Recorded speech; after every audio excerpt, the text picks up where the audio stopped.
Hey lovelies, okay, let's get started on confident inversions, day 2. So today our focus is going to be on mobility, compression and strength. So last time we focused on forward folds, on hamstrings, so we're going to get started with a little bit of a warm-up to do that again. So when you're ready, you're going to get on your mat, make sure that you have with you, or pause to grab a strap. It could be a yoga strap, or because I want to make sure that you can do this at home without using any fancy equipment or anything, I've just got a little strap or belt here. You can use a scarf and a block or a book if you don't have a block.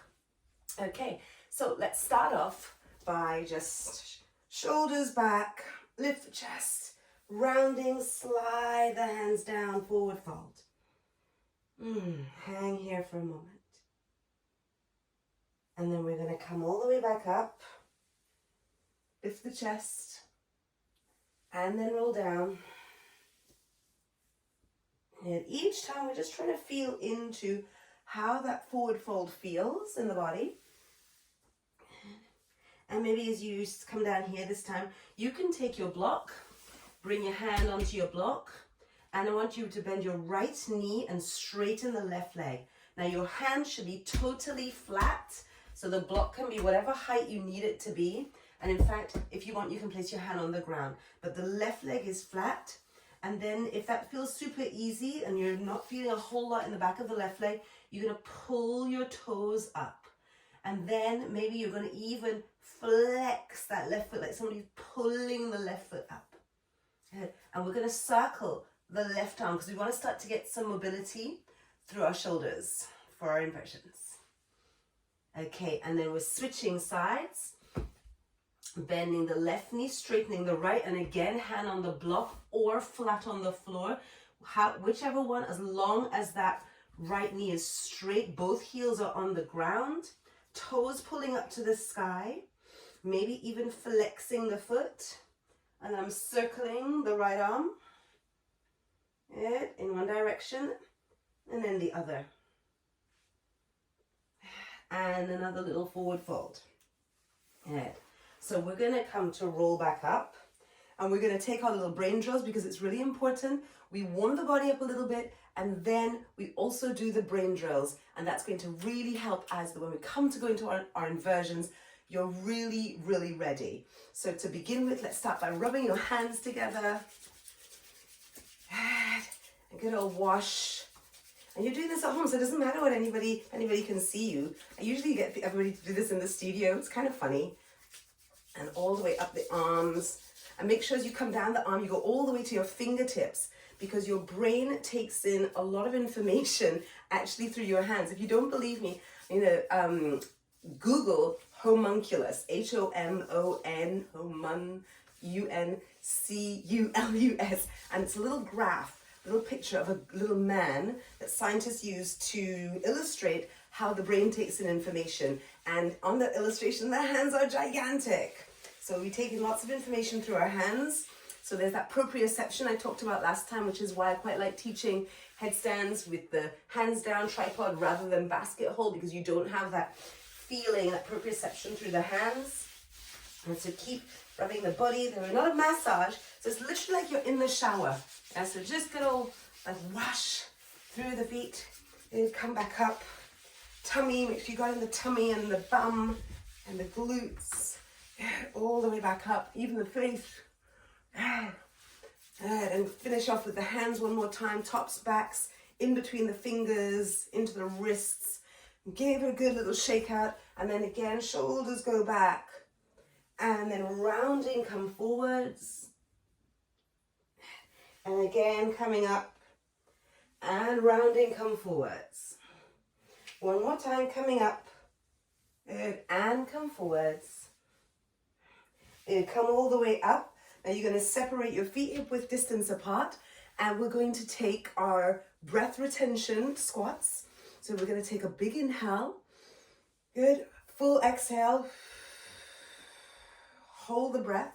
When you're ready, as many deep, fast squats as you can without breathing in. And when you feel that you need to breathe, then you're going to stop. So I'm going to stop now. Woo. Take a little moment, fill that through. So again, getting some strength into the body. We're waking up through our air hunger drill. We're stimulating the cerebellum part of the brain that controls the flexor tone in the back body. Let's take another forward fold. Good. Wonderful. Good. And then coming up, we're going to bring this time, we're going to do some divergence drill with your finger, or you can take, if you wish, a pen. Oh, I've got one right here. Good. So take your pen, bring it to the tip of your nose, looking down at your pen, and then start to take the pen away from you. And then look further into the distance. Close your eyes and bring it back. Actually, I want to face my window. Good. So I'm going to look at the tip of the pen. Take it away, take it away, take it away. Keep looking at it, then look all the way into the distance. Close my eyes, come back. Again, looking at the tip of the pen, taking it away. We're doing this 5 times, so we just have 2 more to go. Look to the distance. Close the eyes, bring it back. And again, looking to the distance. Close the eyes. Last time. Taking it all the way away, looking into the distance. Close the eyes. Pause here for a moment. Allow your visual system to reset. Okay. And then take another forward fold. Just assessing in the body. How does that feel? Leave the pen to one side. And then let's come down onto our knees. Taking your little strap. And we're going to open up the shoulders back and forth. Now, what I want to make sure that you're doing is your arms are straight and the strap is wide enough that if it were too narrow, you see, you'd end up kind of doing this little shimmy or bending your elbows to get it back. And that's not really going to help open up your shoulders. And if it's too wide, then you're not really making your shoulders work. So find the right distance for you. And then take it all the way back and forwards. Good. Taking it back and forward. Now, luckily, that air hunger drill that we did, remember like last time, also helps with flexion, which is this movement up. So we've already given the body a little bit of a helping hand, hopefully here. And you might find over time, maybe I could slightly make it a little narrower. And if you do that and you're like, this feels like it's a little too sticky or I'm having to wiggle my way through, then open it out again. There's no point in trying to play some kind of ego game. So once we've got our shoulders nice and open, we're now going to come on to the next portion, which is compression. Why do you need compression? Because in order to get yourself upside down, we talked about this last time, we need to close the hip flexors. So the knees are going to need to come in. So you know when you're coming into your headstand, the knees are coming in. Same thing with your forearm. The knees are coming in. And same thing with your handstand. Yeah, you're coming up here. And before you kick up on the opposite leg, we're closing the hip flexor so that we can come to lift up. Now, we're going to take some compression work. Take your blocks. If you have just the one, that's all good. You're going to open your legs, not to your biggest, widest straddle. Come to 80%. Okay, so open to the widest and close it to 80%. You're going to take your block. And ideally, I'd like you to be leaning up against a wall. And we're going to have the fingertips just beside your thighs. If you have them further back, it means that you will lean back and you won't be using the correct muscles. So you're going to come in here and lift the leg over the block and then shift the block to the other leg. If you have 2 blocks, yeah, you simply have them here and we're lifting the legs up and over and then back. So we're going to do this 3 times. And if you're finding that it's pretty easy, change the height of the block, yeah? Or make it even more challenging. You could keep changing the height of the block. You could even start to stack the blocks. if you're finding that it's super easy. But the main thing is to keep working on that compression. And by doing this, we're building the compression in the hip flexors. We're turning on also the quadricep and the abdominal muscles. Carry on into your next round. I'm just going to show you what happens if we lean back. Then we're not really getting into the muscle group that we're looking to use. So we're coming back, opening all the way up, instead lifting the chest, fingertips right close here so that I'm really making the most out of this drill. There we go. And keeping the legs straight. Make sure you're moving slowly, no flinging with momentum. And then when you've finished your last round, we're going to come to center. Good. Now, here's the tricky bit. We're going to lean forward a little bit here. And we're going to see if we can lift one leg and the other. That felt okay. And we're going to walk the fingers forward a little bit more. For some of us, you might want to sit on the edge of a block to shift your tailbone back. And again, we're lifting one leg and then the other. You're going to find where you need to stop. As you walk forward, you'll think, okay, that's it. I'm good. I don't want to walk my hands forward any further. If lifting one leg at a time is feeling like good, this is fine, not a problem. You might stop occasionally to give the legs a little love and the hip flexors. We're then going to come into the next exercise, which is to lift both at the same time. So we start off sitting up nice and straight, maybe back against a wall. Why don't I do that against the wall so we can really be in this together. Good. And then I'm going to lift both. 1, 2, 3, and lower down. This is going to be super useful for you for bringing the legs together to shift your hips up into your inversion. 1, 2, 3, lower down. And maybe my hands are starting to come forward. I'm starting to lean forward with my chest. 1, 2, 3, lower down. I'm going to go to my limit. And maybe by now, my legs are just coming off the floor and it's super hard. 1, 2, 3, lower down. Give myself a nice little shake here. Good. Now we've worked on some compression. And I'm now going to come to lie on my belly. Good. Point the toes. You're going to join me down here. And we're going to start by lifting up your belly button and rounding the upper back. And lower down. Good. Now point the toes. Even take a block behind you, put it in between your legs and squeeze. Lift the belly button. Good. Lift the chest. And release. Again, lift the belly button. Or imagine it lifting. And then lift the chest. Squeeze the block.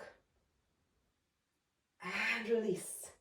This feeling, let's do it one more time. Squeeze the block. Lift the belly button. Lift the chest, arms reaching forwards. This would be your handstand. Yeah, this would be the shape for your handstand. Or if you were in pincha, bend your elbows. Same thing. And in fact, even if you're in headstand, this is your headstand. Strong body. And release. Woo. Give yourself a little shake. Head and sink back. Good. We're going to come to lift up. Press the hips forwards. Hands crossing over your chest. Begin to lean back and come forward. What are you feeling here? As you lean back, as you come forward, it's in the thighs, but also in the glutes. So we're teaching the body what muscles do we need to turn on. Good. Take 2 more going only at your pace, wherever it feels safe to go back to. Good. And come back. We're going to now, last one before we move upside down, is going to be our tummy, core compression, core strength, sorry. So coming to take your block, come down. Now option 1 is going to be to keep the feet to the floor and then hands forward with the block, chin tucked in, Block slides along the legs and back down. Block slides along the legs and back down. This is option one. You could also, of course, take your hand behind your head, slide the block and come down. Slide the block and come down. Option two, we lift the legs, we're lifting up. Good. And the block lifts and lowers. And lift and lower. And lift and lower. One more. Lift and lower. Lower down. Good. Wonderful. Now we're going to take another core by extending the arms overhead or hands behind your head. You choose. We're going to come into this low boat and we're going to rock the boat 10 times. Now in rocking the boat, we're not lifting the legs up and down. The movement is initiated through the core. Okay, so we're going to come up and begin to rock, holding the shape. 10, 9, 8, 7, 6, 5, 4, 3, 2, 1. Lower down. Ooh, take a little moment. Bend your knees. Let them drop inwards. Take a little moment here to breathe. Before we take our last little drill for our core. So, extending the legs, taking the block. We're going to this time use a bit of momentum and compression. We're going to lift the legs up and come up. And then see if you can pass the block underneath the legs. Lower down, take the block back up. Come up, pass the block underneath the legs. Lower down. Now there's an option here. Maybe you come up, squeeze in and the block doesn't quite go through. That's perfectly fine. And lower down. Come up, squeeze, lower down. But if you can, passing the block underneath the legs. Switch and back up. Ooh, taking 3 more. Good. 2. Last one. And release. Come to lower down. Take a little moment to breathe. Catch yourself. Okay. Roll over onto your side. Bring yourself up to seated. And let's see how this feels now to go upside down. So we're coming back to headstand. Time to bring your fingertips to your wall. And then where your elbows are, we're going to bring the fingers back to where the elbows were. So again, with that elbow, with that sort of forearm to fingertip distance from the wall. Good, come back, elbows down. Open up the hands like a book. Tuck your chin, lift the knees. Walk the feet forwards. Now, maybe for you, the knees are a little bent here. That's all good. And then take the hands back to where the elbows were. You could here bring a block between your elbows and squeeze the block in. It. From here, one knee up at a time. Now, this is already a headstand. Your feet are off the floor. Good. Now, maybe you start to round the back and lift one leg up and then bend the knee. And then maybe the other leg starts to come up. Good. Now, you know the wall is behind you. See if we can avoid touching it just yet.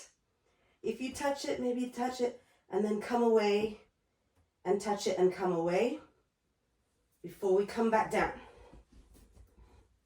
Good. Now another option could also be to use the strap around your arms. Take your strap, open it out wide, elbows in, and then now the strap, the elbows are right into the body. I'm going to cross the strap over. What I want, however, is for my elbows to be even closer in, because then they are less than shoulder width apart. Why? Because once I tie the knot, it's going to slightly open up and I'm going to be back to shoulder width apart, which is where I want to end up. So I'm going to tie my little belt or scarf or yoga strap, whichever you have. Tie it up. Whoop, there we go. Good. And then coming back down, again, measuring out from the wall, coming back, open up, place the head, tuck my chin, hands come back to where I can see all my fingers, elbows are squeezing in, they're not allowed to go out because of my strap. So if you want to maybe lift up and down here, that's all good. Keep the back of the neck long, chin tucked in. And then maybe we're walking forward, and then compression, knee in and down. Compression, knee in and down. Knee in and down, and then finally up, heels up, and maybe we start a lift. Now, if your leg is out here, see if you can reach it back, keep reaching it back, and slowly, maybe the opposite leg comes up as well. You could bend the knees if you want to, but I would recommend one knee is bent, the other is reaching like crazy for the sky. You know the wall is behind you, you know you are safe. When you're ready, come back down, knees to arms, sink back, take your child's pose, get rid of that little strap, and breathe. Again, give yourself a moment. My friends who are working on your forearm stand and your handstand, I'm going to give you one more drill for the shoulders. From dolphin, we're going to lift up and down, lift up and down, and then from having your elbows bent in dolphin, start with your knees down. We're going to shift forward. Now we're not going to come to straighten the arms first. We're keeping that 90-degree angle as you shift the shoulders forwards and back. And shift the shoulders forwards and back. Shift shoulders forwards and back. When you're feeling strong enough, you do the same thing. From dolphin to chaturanga. From dolphin to chaturanga. This is going to really strengthen your arms and your shoulders. So when you're coming to do your pincha, again, elbows are in, hands are down. We're going to this time though, take a little hop up, find the wall, and just with the tip of your toes, finding the wall, the opposite knee is coming into your belly. Good. And then slowly leaving the wall behind. This is going to help you eventually to break up with the wall, and we'll cover that next time. Same applies with handstand. We're still the same distance from the wall, and we're going to come up. One knee is bent. One leg is reaching for the sky. And then the toes just touch the wall. Shoulders pushing towards your ears as you start to find your point of balance. Yeah? Okay, my loves. Great, great work. Back again for the next round of confident inversions. Well done.